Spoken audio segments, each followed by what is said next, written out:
I am really, really excited to have this fireside chat with Brett Schulman, the CEO of Cava. We're going to listen to this awesome video in a second and get into a very engaging discussion. Woo-hoo! Let it rip!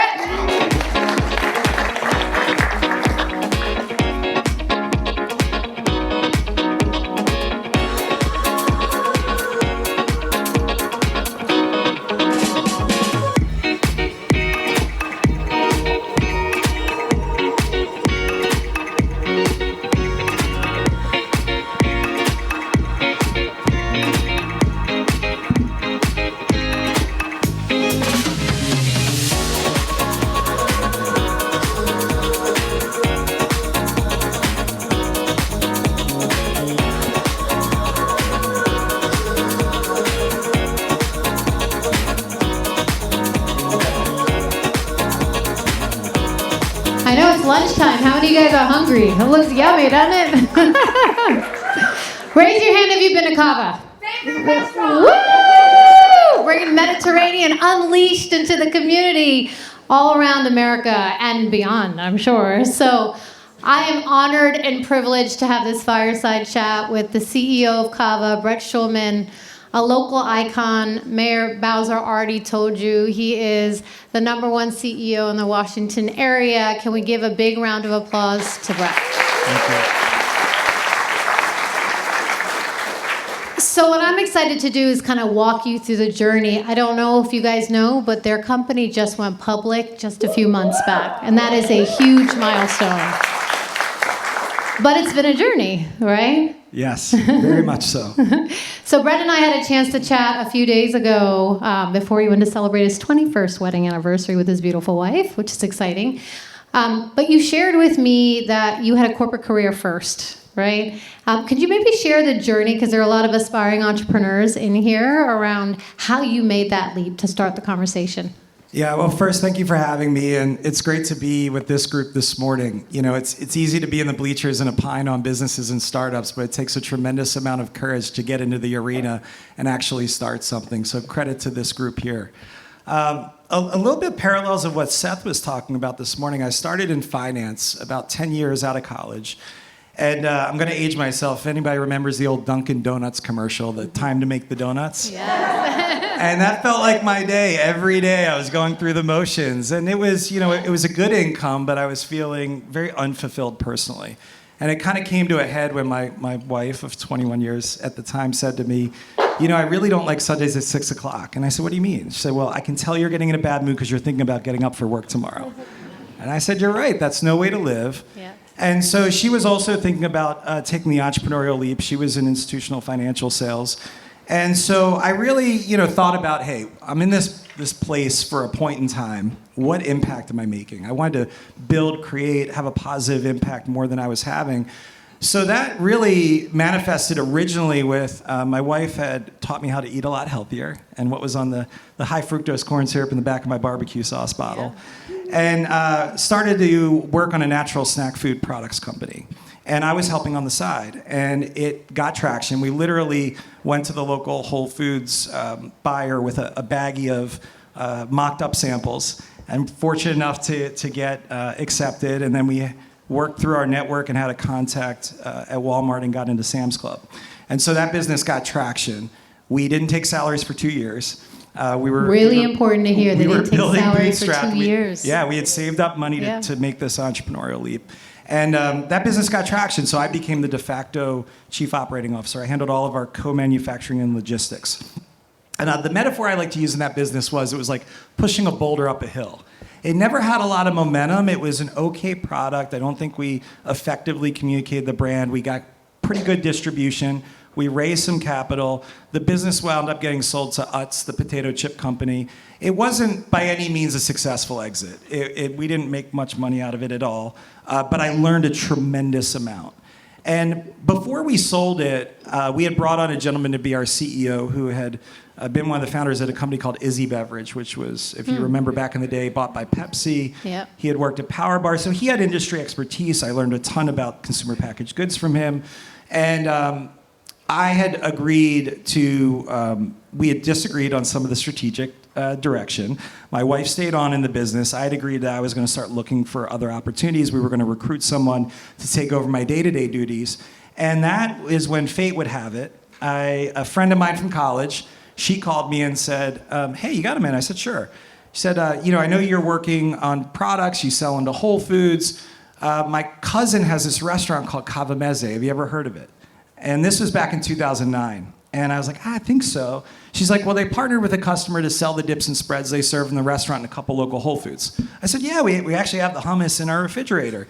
So, well, they're having a terrible time with the business. Will you talk to them? I said, sure. So I met with my now partner and co-founder, Ted, Zeno Christos. Some of them are up there. And, Ted talked about the challenges they were having. I gave him some advice. We agreed to stay in touch. And then when I really started to look for kind of the next step in my entrepreneurial career, I called Ted up. I said, how's everything going? He said, not well. So he said, well, what do you think about coming on and consulting for us? And, we'll give you a component of our equity, and our partners will give you a piece theirs, and then you help turn the business around. And that's how it started. And so I came on board, was able to get the business fixed. And me and the guys hit it off. And I said to them, what do you think about taking components of what you're doing in the full service? They had opened Capitol Hill at the time. We had the original restaurant in Rockville. And what we're doing in Whole Foods, and kind of like, this is great food. We need to bring it to a larger audience.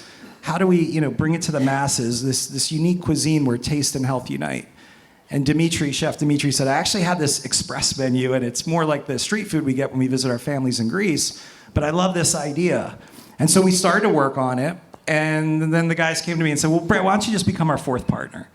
And I said, well, let me talk to my wife. And we went down to Capitol Hill. We didn't tell them we were going to dinner that night, because I really wanted to see the team and understand it without them, getting everything ready for us. And was just struck by how happy everyone was working there, how well the team was treated, and how great I felt after I ate the food, and how broad the food appealed in the dining room. Young, old, dressed up, dressed down. It just had this inclusive nature to it. And so I went the next day and said, I'm in. So we spent about a year figuring out how the food would translate, ultimately settled on the walk the line format, and went through the painful process of raising money from friends and family to open our first 2 or 3. Funny story, I'll tell you. And I think networking is really important. We really leveraged our networks. The guys had a lot of customers at the original restaurant who were coming to them looking to get investment in their next full-service restaurant. Sure. And we said, well, this isn't going to be a full service, but here's our idea. But through, a customer, through a relationship, there was a guy who had committed to invest $75,000. I was like, great, where can I meet you? And for 3 weeks, I kept trying to meet this guy. And I said, where you want, when you want, how about here? No, I can't, he'd cancel on me. Finally, I was like, I'll drive out to your house. So at the time, this was like out in Poolesville, Maryland, if you know where that is. At the time, we had our second child. So it was like a Saturday night. He was having friends over, like a dinner party. Piled everyone in the car about 10:30 at night, drove out to Poolesville. I walk in while they're having the dinner party. He writes me a check. I'm like, thank you. I walk outside. It was $50,000. Oh. And then? And I had to get another $25,000 somewhere else. Yeah. You're calling more people. You shared with me when you guys first started Cava, you went to the West Coast. So can you share some of the early on strategic challenges that you had and where you figured out momentum?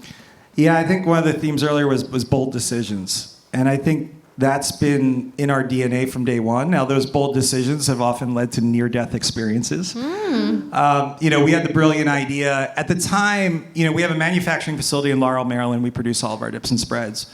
We're building a second facility down in Verona, Virginia that'll come online in Q1. And we use high-pressure processing, which now gives us about a 60-day shelf life. At the time, we were only using citric acid, so we had a really short shelf life. And we had this strategy of a hub-and-spoke model. So we would create small commissary hubs in cities and build out the restaurants around it. And so we were looking for a market that we could really leverage that next commissary. And then we had the brilliant idea that said, hey, let's go to that market that's 3,000 miles from home, where no one knew us, and we had no infrastructure.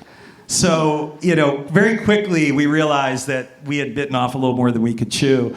And so I went to my partner, Ted, and I said, what do you think about moving to California for a year? And he did. And he moved with his now wife, Anna, and girlfriend at the time. And they moved to California. And he really helped oversee that first restaurant because we had a plan to open 3 or 4, and all the other leases fell through except one. So we had one restaurant on an island for over a year. And it's really hard to build kind of operational critical mass, supply chain, et cetera, let alone customer awareness with one restaurant. And it took us, it's an incredibly successful market for us now. It took us almost 4 years to really build out that market. But yeah. No, I think early on, I actually have a podcast called From Spaghetti to Growth, right? And it's like those early stages. Every founder goes through spaghetti. You're trying to throw spaghetti against the wall. You're trying to make decisions. You're learning, right? And I know you guys learned a lot from that and have implemented that in other locations. But you also focused on strategic growth in a different way. One, I know that Rise of the Rest, which is Steve Case's Revolution. They have a fund that they're not just focused on Silicon Valley, they're focused on companies that have a lot of growth opportunity, which is exciting for us here. But then you also had an acquisition of Zoe Kitchen. So can you kind of share that thought process and how that impacted the growth of Cava? Yeah, sometimes I still don't know what I was thinking. I didn't have gray hair before that acquisition. It was very counterintuitive at the time. Business, Seth talked about it, others have talked about it, it's a constant evolution. I remember our very first restaurant, we didn't have dressings. We had one type of greens. We had one type of grains. We didn't have spicy lamb meatballs, which is like a signature item that was served at the rest of the full service at the time. So we've constantly evolved our thinking, right? We were doing a hub and spoke model. Now we have very centralized large production facilities. And we were on this straightforward growth path. We had raised a lot of private equity money. We were like by industry publications, identified as a hot brand, a growth brand, and we're just growing organically. And we were at about 60 restaurants, headed to 70. And one of our investors, who happened to be the former founder and CEO of Panera Bread, came to me. We had lunch about twice a year, and came to me and said, hey, I've been approached by this public company, Zoe's Kitchen. They're really looking for a turnaround. They were struggling significantly at the time. What do you think if we put our investors together and got together the capital to take it private, because what they need is what you all have, and I don't think they have the ability to turn that business around. I was like, well, that's a big idea. Let me think about it. And what resonated with me at the time was a couple trends that we were already identifying that we had been working on at Cava. And one was, we realized very early on that we were successful in the suburbs, and that if we wanted to be a large-scale national brand, you had to succeed in the suburbs, and that we could resonate and really solve a problem for suburban consumers and really deliver a great product for them. And so the other thing we identified at the time is that people were starting to move to the Sun Belt and to the suburbs more and more. Hybrid work or telework was even building back then, and people were getting priced out of high cost of living coastal cities and moving to the Sun Belt and the suburbs. So we were touring Dallas and Atlanta and Houston, trying to get deals in those markets. And we also knew that when we got to restaurant 3 or 5 in the early markets we were in, we started to see a network effect and some scale kick in. So we were trying to rapidly accelerate our growth in these markets. And we saw that we had about 6 locations across the street from a Zoe's Kitchen. We were doing twice the revenue. And this was real estate that we would want as a Cava if we went in these markets. So we felt like we had the opportunity to unlock significant dormant value if we applied Cava to this real estate. And then secondarily, that scale was going to matter in our business more than ever. And that was being driven by technology, to have the resources and the scale to make the relevant investments, to have differentiated guest experiences, and also have the operational insights, let alone withstand some of the labor and COGS pressures, inflationary pressures, which have manifested themselves the last 2 years. So we did it. We put the capital together, and the metaphor we used at the time was that Zoe's was a melting ice cube. And we just had to kind of chill the ice cube and make it not melt more and prep it for conversion. So it didn't melt, because that was part of the underwriting of the whole conversion program. And by the time we took change of control, the day before Thanksgiving 2018, the more apt metaphor was it was a falling knife. And the comp, if any of you are familiar with same restaurant sales, it's the restaurant base that's been open at least a year, what percentage up or down it's doing in sales versus the prior year. When we were negotiating the deal, it was about -3. When we were handed change control, I remember the old Zoe CFO sent me an email. I was on a plane because we were doing this regional town hall roadshow with all of our operators to introduce ourselves. It was like the first week of December. It was like the period 12 report. It was a -12 comp. Wow. Yeah. And so you can imagine the cap structure, everything we put in place to underwrite the deal was starting to look insufficient. The restaurant or the Zoe's business. You were already committed, right? Oh, we bought it. We owned it, right? Yeah. And I remember we had our holiday party like 2 days later, and I got the guys in the corner, and I'm like, listen, we had this location out in a project called Park Potomac, which was a bad real estate site. I said, just turn it into your test kitchen, figure out how we fix this menu. We gotta stop the bleeding because, there was real concern that business would kind of drown the Cava business from a financing cap structure standpoint. So the first 6 months of 2019 were probably the hardest of my career. People ask me, they're like, oh, the pandemic must have been such a tough time. I was like, yeah, but you know what? 2019 was way harder. And I'll tell you though, it was a PhD in business for me and for us as an organization. You really do truly learn more from your adversities than your success. And all of our success today is a byproduct of how we went through that adversity, how we were able to persevere and be resilient in the face of it. And I think the turning point came, and I had really good board members around me, really good mentors. And we were playing whack-a-mole the first 6 months. We were putting fires out, just trying to stop the bleeding. It's felt like, putting more fingers in a dike and another one pops open. And so I got in a room with a couple of my board members, including Ron, and we sat for about 4 hours whiteboarding and said, okay, what are all the problems and what are the 5 things that are going to turn this around? Mm-hmm. Let's really hone in on those 5 things that matter. And who's going to own those 5 things? And Brett, your name can only be on 1 or 2. And who are the other people you can trust to get those things down, right? And then from that day on, we do what's called a Monday meetup. And we got to connect for the week, and we talk about the prior week or anything upcoming. And for that from then on those Monday meetups, I said, these are the 5 things we were going to work on. And if you're working on anything else, come talk to me because you're not supposed to be, or you shouldn't be. And these are the 5 things we're going to focus on. And it was a stump speech that I just hammered home and got everybody very simplified and focused on what was critical. And it's fascinating to go back and watch the comps of both businesses turn because Cava was being distracted. All of our attention was on Zoe's. Mm-hmm. And then by the fall, it started to turn up and to the right. And in January, we put our first positive comp in the Zoe's business since 2017, which was a year before we bought it. And Cava was comping double-digit positive. Same thing in February, pandemic in March. Actually, it's a great segue if you look up. Yeah, right. And so I got up in front of the team and I said, listen, we don't deserve to be here, but we just saw how to get through adversity. We just stared into the abyss and came out. And so we're just going to focus on what matters again. We're going to focus on our team member safety, our guest safety. We're going to lean into our contactless channels. And that goes back to, I think, our resiliency in the pandemic after kind of getting punched in the face for the first 7 weeks. Really came back and was resilient because of all those investments that we made prior to the pandemic. We put second make lines in our restaurants in 2015, built our own digital ordering platform. So the shift of business to digital was very easy for us. We had the infrastructure set up. And then the Zoe's acquisition itself, 100% in the suburbs and in the Sun Belt. Where did people go during the pandemic, right?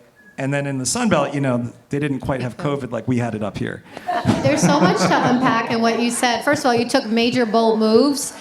I think you guys were at 60 restaurants before the 240, right? Yeah. So, Seema, it's a great thing. It's a line I said. I went to bed the night before Thanksgiving running about 70 restaurants at the time, and I woke up running over 250. Which is crazy. Completely different business. It's completely different. Yeah. And it was very painful.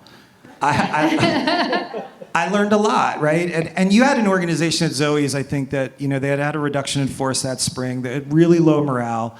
The field operators were happy that they had new leadership, but a lot of those folks left within weeks. And so we had to, do brain dump downloads to understand how to continue to run that business that had just been a public company. And then we had a lot of our early Cava team members who were great team members who were looking around and said, I like a startup. I don't necessarily want to work in a big company. And so we had some of those folks leave. And so it took us about 2 years of really rebuilding the team, transforming the organization, and getting the right people in the right roles, because people have all different capabilities. Some people are really good, have really good skill sets and capabilities for a startup, for a growth company. Others have great capabilities for an enterprise organization. And getting really clear and honest about that through the different phases of growth is critical. And it's hard. It's the hardest thing. It can be soul-sucking as a leader because you have people who are incredibly loyal, who are great team members. But as Seth said, and I think it's something else I learned and got much better at, no one should be surprised when you have to have that conversation. Yeah. And frankly, it is for everyone's best interests. You have to do it for the business to be successful, and you're ultimately doing it for that team member to put them on a path to a place where they're going to be more successful. So we really had to transform the organization, and my job as well. What I do on a daily basis has changed probably 4 or 5 times throughout the journey of what we've done at Cava. I talked about the spaghetti phase, but the other thing I talk about is when you first start business, it's never where you end up. There's always that evolution, right? So when you shared, like you went from this infrastructure when you went to sleep and the next day is very different. People, process, technology. The one thing I do commend Cava on is that you guys are not just a restaurant business, you're also a technology business. Like you took that seriously. So I think even our conversation around COVID, and you just shared, right? It didn't impact you as much because you had a lot of that already played out. One of the questions or one of the thoughts I have here is how did it make you feel when you were there?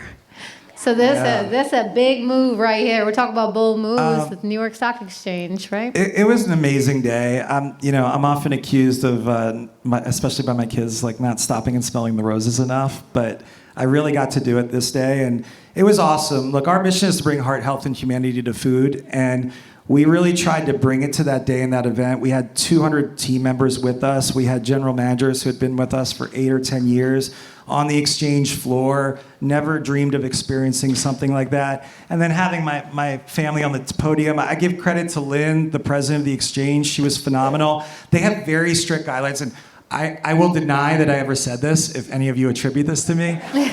They have a very strict rule on how many people you can have on the podium. And we had a real challenge because I wanted all my executive leaders up there.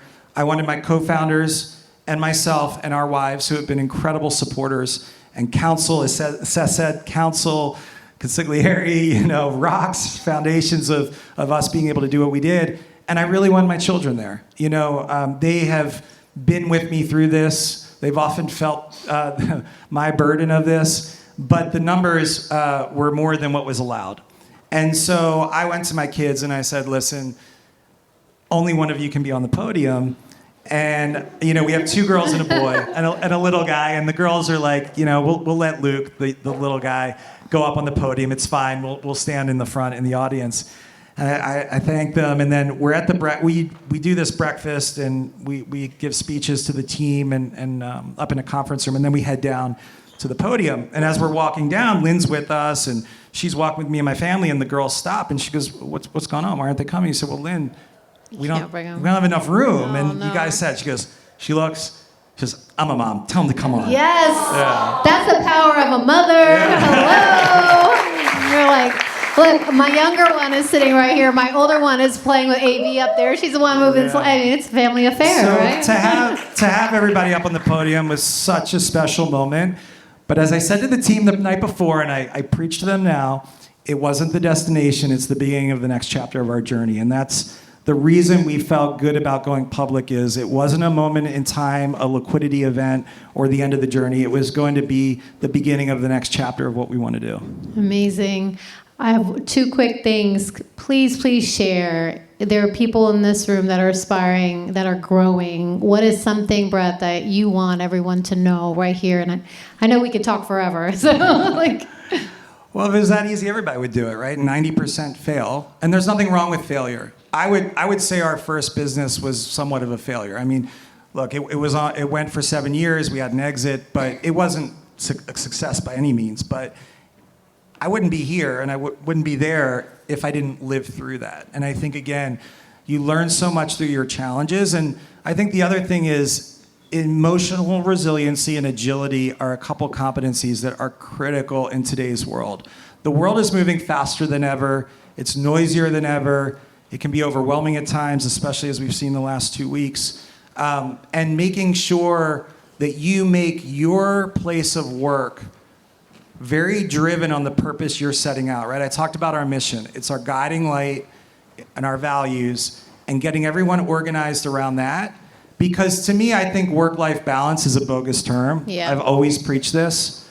You know, it's life, right? And the work you do is either a positive contributor to your life or it's a negative detractor from your life. That's right. So creating an environment that fosters that, people wanting not to hit the snooze button Monday morning and jump up to make an impact, and having that clarity of what that impact is and what you're setting out to do usually leads to good outcomes. So last thing I'm going to share is this, and it's a funny thing on the top, but I read an interview, Brett, about you, and it was like, you were wanting to be an Olympic skier, so your parents thought you wanted to be a ski bum.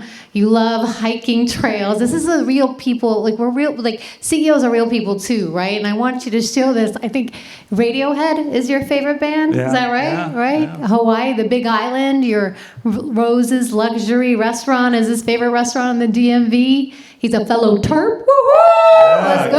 Terps. Terps, and loves his family. So I just wanted to share that too, because, you know, it's funny when you Google somebody, you can see all the business stuff, but this is the truth, right? We're all human beings. We have both sides of it. But when you bring both of them to get together and you bring that authentic care and impact and focus, you can really change the world. And that's what you guys are doing at Cava, you and your team. So we appreciate you coming and look forward to continuing to build our relationship and connections for the DC, Maryland, Virginia entrepreneurial community. Yeah, and Seema, thank you and everything you all do at DC Startup Week. You know, I'm a product of Montgomery County Public High Schools. When I was a kid, you know, it was a very government-driven town, and I've watched, it is very diverse economy now, whether it's tech, biotech, food and beverage, hospitality, healthcare, and it only gets better and continues to go that direction with everybody in this audience continuing to do what you do. So thanks, everyone. Appreciate it. Thank you. Great.